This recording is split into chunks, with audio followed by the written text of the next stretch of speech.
Hello दोस्तों, आज हम करेंगे नंबर सीरीज के महत्वपूर्ण प्रश्न को हल।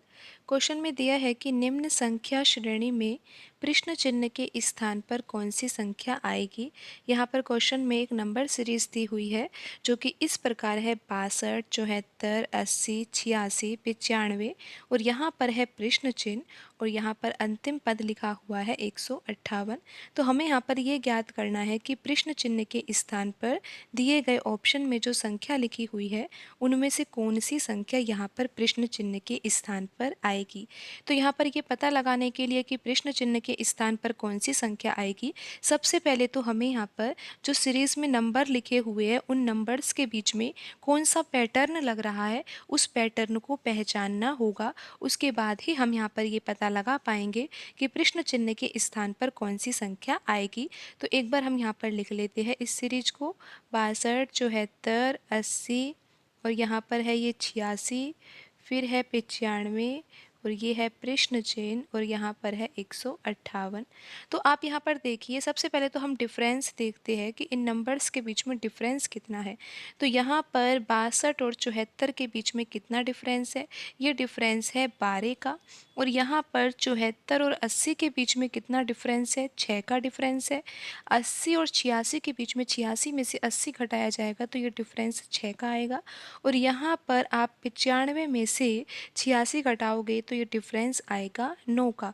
लेकिन अभी हमें इसके बारे में जानकारी नहीं है कि यहाँ पर कितना डिफरेंस आएगा और यहाँ पर आगे कितना डिफरेंस आएगा। तो सबसे पहले तो हम अब यहाँ पर ये देखते हैं कि ये जो डिफरेंस आया है, क्या इन डिफरेंस में कुछ संबंध है क्या। बिल्कुल संबंध है और आप यहाँ पर देख भी पा रहे होंगे कि 12 से 6 कैसे प्राप्त किया जा सकता है। अगर 12 का आधा कर दिया जाए तो 12 से 6 को प्राप्त किया जा सकता है। 6 से 6 प्राप्त करने के लिए हमें 6 में 1 का गुणा करना होगा। 6 से 9 प्राप्त करने के लिए हमें 6 में 3/2 का गुणा करना होगा, यानी कि 6 का 1.5 गुना क्या होता है, 9 होता है। तो अब आपको ये पैटर्न समझ में आ रहा होगा कि पहले आधा है, फिर 1 का गुणा किया है, फिर 3/2 का गुणा किया है। तो अब किसका गुणा किया जाएगा, अब 2 का गुणा किया जाएगा। अगर 2 का गुणा किया जाएगा तो 9 दूनी कितना आएगा, 18 आएगा। तो इसका सीधा सा अर्थ ये है कि यहाँ पर 95 और यहाँ पर प्रश्न चिन्ह के स्थान पर एक ऐसी संख्या आएगी कि उस संख्या और 95 में डिफरेंस कितना होगा, 18 होगा। यानी कि यहाँ पर जो संख्या आएगी वो 95 से 18 ज़्यादा होगी। तो अगर 95 में हम 18 जोड़ दें तो ये कितना आएगा, ये आएगा 113 के बराबर। तो यहाँ पर प्रश्न चिन्ह के स्थान पर कौन सी संख्या आएगी, 113 आएगी, क्योंकि 113 में से हम 95 को घटाएंगे तो यहाँ पर ये अंतर 18 के बराबर आ जाएगा। अगर यहाँ पर ये अंतर 18 है तो अब हम यहाँ पर देखते हैं कि ये अंतर कितना आएगा। तो यहाँ पर पहले आप इस पैटर्न से ही देखिए कि यहाँ पर आधे से गुणा किया, फिर 1 से, फिर 3/2 से, फिर 2 से।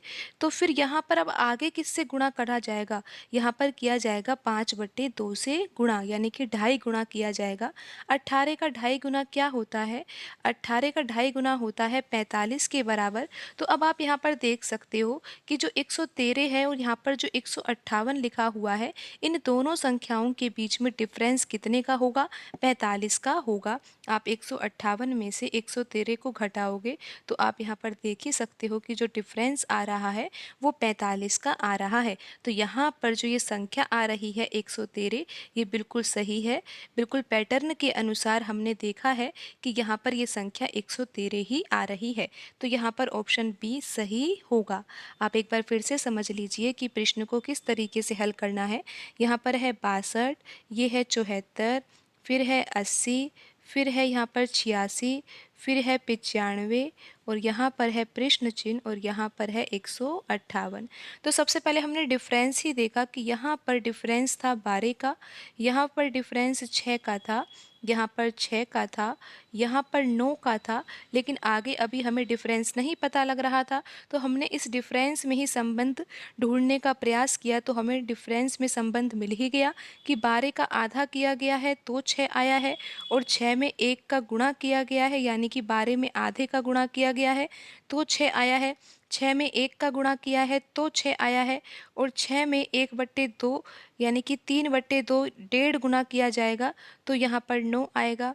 और 9 में 2 का गुणा किया जाएगा तो कितना आएगा यहाँ पर 18, और 18 में हम 5/2 से गुणा करेंगे तो आएगा 45। तो अब यहाँ पर अगर 18 आ गया है तो इससे हमें यही तो पता लग रहा है कि यहाँ पर एक ऐसी संख्या आएगी जिसमें से अगर हम 95 घटाएंगे तो कितना अंतर आ जाएगा, 18 आ जाएगा। तो यहाँ पर वो संख्या 113 आएगी, और 158 और 113 के बीच में अंतर कितना है, 45 है। तो यहाँ पर 113 ही आएगा।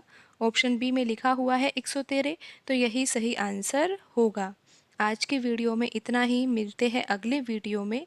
धन्यवाद।